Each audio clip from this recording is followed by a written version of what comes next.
Lily, David, thanks for chatting with us today about Soulmate, available to rent on all VOD platforms starting on Friday, August 1st. Lily, Sara is initially delivered as a standardized commercial love bot with preset outfits and submissive safety boundaries. Talk to me about your process in finding her initial restricted mechanical baseline before the programming changes take hold. Hey, well, it was a wild ride. But yeah, I mean, I worked with an incredible movement coach, and Ruth Lahan, who's amazing. And basically, we kind of started by one, looking what was on the market, what exists, what kind of school of thought we could incorporate, which was Jack Lecoq, like mask work, basically, where it's just everything because there is no backstory to the character. Everything is purely physical, which is a beautiful place to birth a character from. Um, but yeah, I mean, it was jarring and bizarre to make rules and physical boundaries. Literally, we were just in a room practicing all sorts of domestic situations, like ironing, um, cleaning, like creating rules around what Sarah's capable of, magic tricks, hilarious. But yeah, there was nothing more surreal than being put in a box and with memory foam all around you for like one of the first days on set. But yeah, it was a real challenge of a lifetime. But yeah.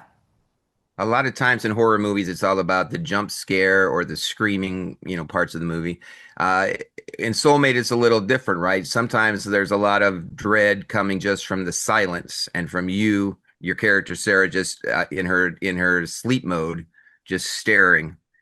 Talk to me about creating that kind of tension. I know a lot of it's in the directing and the way Yeah. she's editing, and there's the music, etc. But what are you doing with your performance to create that dread when you're completely silent and you're just staring with Yeah, I think the beautiful thing that we explored in this movie for us, like we're making it, we're like, AI is in your home, AI is watching, AI is linked up to all of the, systems we now have in place and how much we rely on it, in a sense. So for me, I think that suspense and that fear, it's easy to prey on in a sense. But then for me, from a physical space, I mean, everything, even when Sarah is moving and she's kind of absorbing David, it's like she's a mirror, and AI kind of is a mirror, or AI is just regurgitating back to us what we want, or pleasing you, or is a servant to your desires. So for me, I'm like, I I think there is just a weird magnifying glass on David's insecurities, instability, you see the fluctuation of human beings, and then when you mirror that with absolute stillness, absolute confidence, absolute like without any kind of anxiety or emotional wrestling, it's all the things that make us human and all the things that we try to control in our lives to be presentable in society. Um, it's like she's just absorbing all of that, which I think is kind of haunting in a way.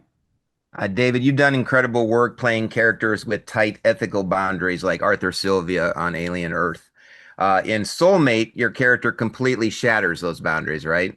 So as an actor, is it more creatively liberating to play someone fiercely holding on to their morality or someone completely losing their grip on it?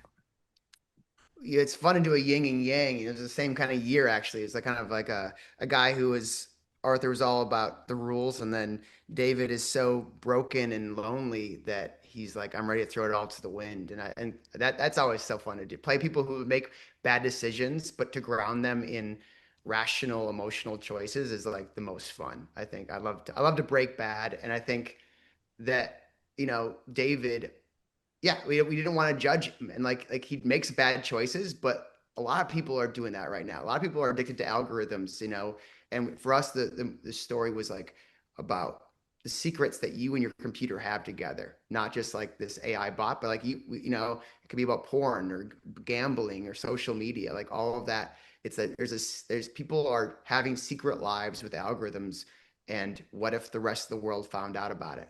That's like, and you're a place to of addiction to go because my wife died and I'm ready to kind of throw it all away and blow it up. And that's a really fun character and a dangerous character to play. Yeah.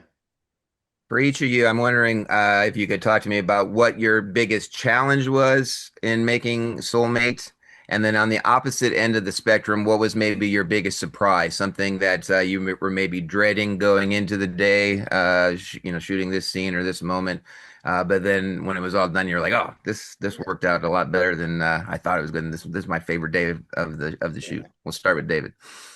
Like normally with acting, you're across from a person and they have things going on in their eyes, and then you play off them. And it was so surreal because Lily was just like watching me, and everything, it was like a mirror bouncing back. So I felt like I was acting with a mirror, but like a very surreal, vacant one. And then the intimacy scenes were so surreal because you're trying to, you're having sex or like being intimate with this actress, and everything like fake sex, obviously, in this actress, but she's playing a bot. And so like it took so much trust, I think. And we ended up getting so close, Suspense but of like, disbelief, like yeah, out of exactly. control. We're like, do you believe? I believe this if you believe this. Like that, the power of the imagination. I was like, Yeah.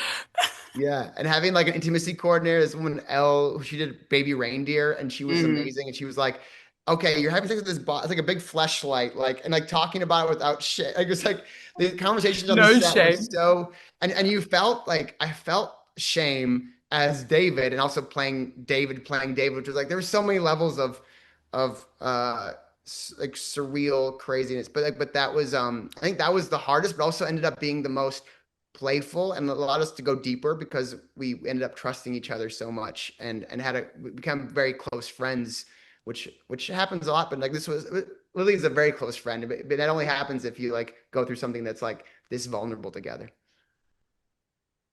Yeah. And then what was the second part of the question? I That think I was answered maybe that. You go ahead. Yeah. Okay. yeah, it's biggest challenge I and biggest surprise. Yeah, biggest challenge, I mean, was actually just creating the robot. Like in the script, you're reading Sarah goes into power save mode, and I'm there going like, well, what the hell is power save mode? I was like, how can I make her as Uncanny Valley? How can I make her? I'm sitting there trying to break down a script from a robot's point of view, trying to understand the school of thought as to how she absorbs and lets the internet in. You can't just watch a robot the whole time. So I'm like, you want to see almost like this child learning. So it's then the theory of like born sexy yesterday. You're in a fully adult woman's body, but you're like have a child's mind at the beginning. But then like I think the biggest fear was literally like day one, we did the karaoke scene. Like I had to dance as a robot. And I was like, the biggest fear for me was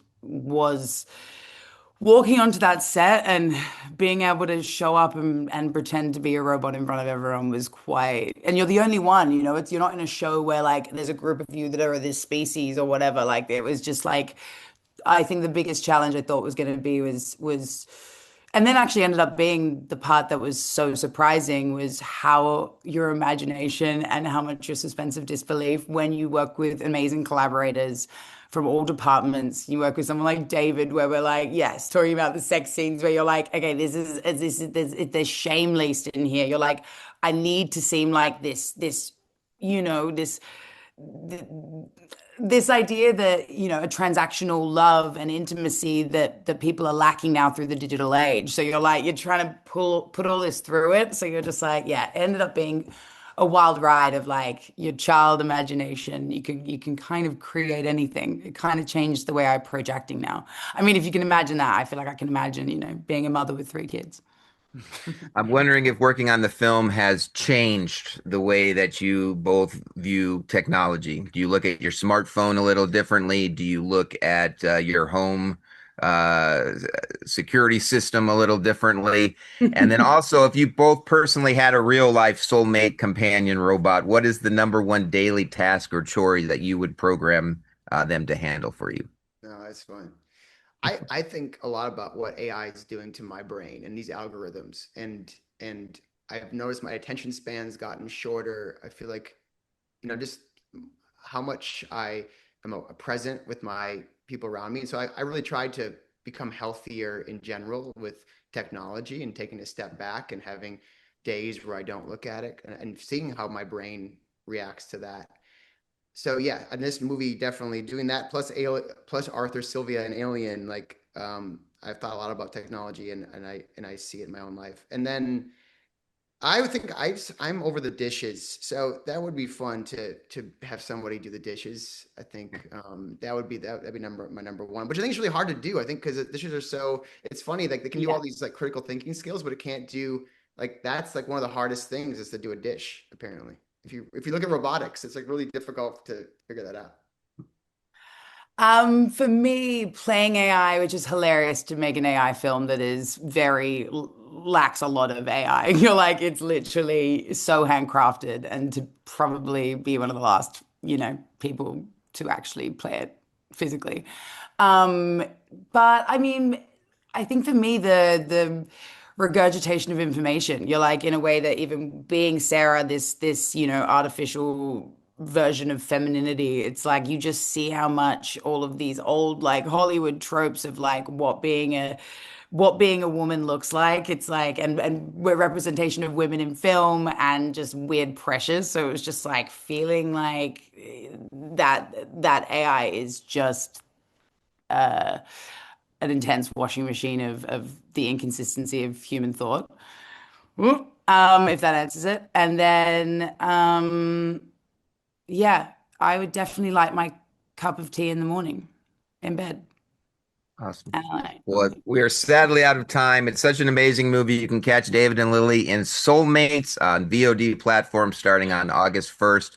Lily and David, thank you so much for chatting with us today on Yeah, Jerry the thanks, Geek Joe. TV. Thank you. thanks, Joe. Bye bye.